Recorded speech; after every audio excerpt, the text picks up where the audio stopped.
The mountain of the Lord, house of the Lord, shall be established as the highest of the mountains, and shall be lifted up above the hills.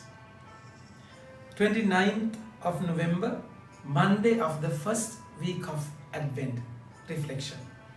My dear friends, so it's a time for preparation, where Isaiah was given the prophecy of the mountain of the Lord shall be established as the highest of the mountains. So this is the time where you are called to examine your mountains. What are your priorities in life? So is God's mountain is the first and the best? Is it raised higher above than every other thing in your life? Because that mountain, if you give him the highest place, from there he's going to come and he's going to speak. So that is important. My dear friends, however much you try to solve things, unless that mountain, God's mountain, is the highest place, unless you give that priority to him, nothing would be settled.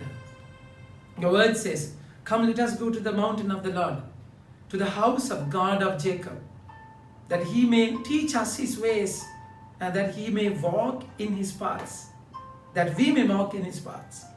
For out of Zion shall go forth the law, and the word of the Lord from Jerusalem." So that's that mountain, Jerusalem, a new Jerusalem. So think about your life. Think about your priority.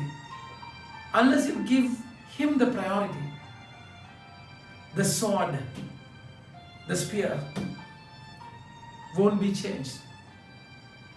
Complete answer, radical answer, when you are changed by your root. Otherwise, if you have a sword, you keep the sword. The sword, you keep it. Whenever you need it, you get the sword again. So that's different.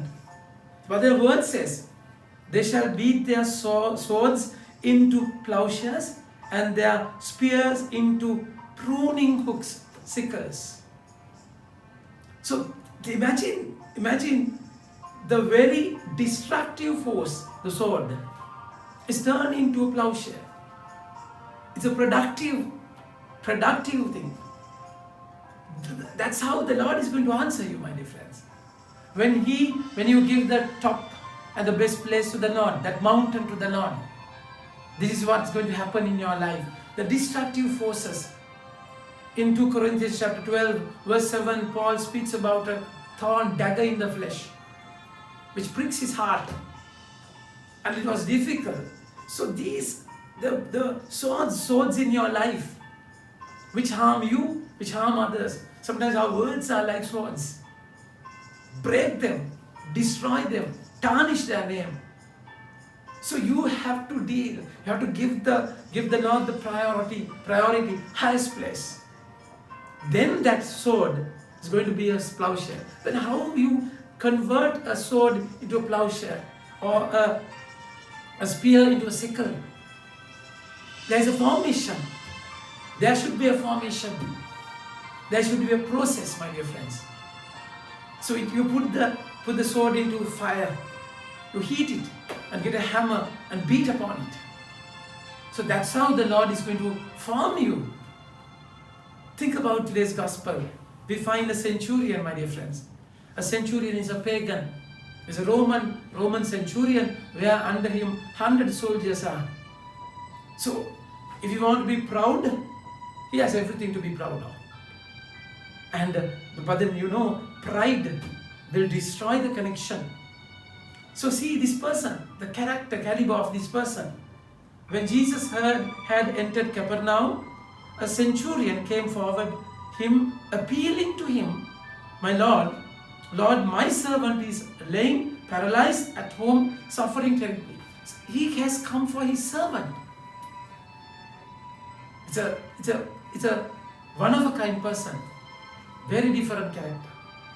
So why he is so bothered about the servant? See, it speaks about his heart. how humble this person is, my dear friends. And he comes and say, Lord. Lord. That Lord term for Roman centurion. Roman emperor, Caesar, is the only Lord. He cannot have other lords. Adonai. This word is very particular, my dear friends. Very different. So the centurion is calling Jesus as the Lord. So there's no doubt about his mountain. He has given the best and the summit, peak of his life to the Lord. And he come down. See the problem. So the beauty of the struggle, my dear friends. Beauty of the struggle, that struggle brought him closer to the Lord, my dear friends. So there he asked the Lord to heal this paralytic, his servant. Then Jesus says, I will come and heal him. Exactly, he left the heaven and came here for us. He will come down, my dear friends. That's exactly. But then the way of coming can be different. This centurion says, Lord, I am not worthy to have you come under my roof, but only say the word, and my servant shall be healed. Jesus, the physical presence, and Jesus is the Word incarnate. This is Christmas. So the Word has become flesh. So sometimes we need Jesus in the way that we want. But the centurion teaches us a beautiful lesson. To accept Him, accept the Word. Only say the Word and He shall be healed. Every Mass we say this. Just say the Word and my soul shall be healed. My dear friends, do you really believe in this? Because we have a lot of mountains. The top priority mountain is not given to the Lord.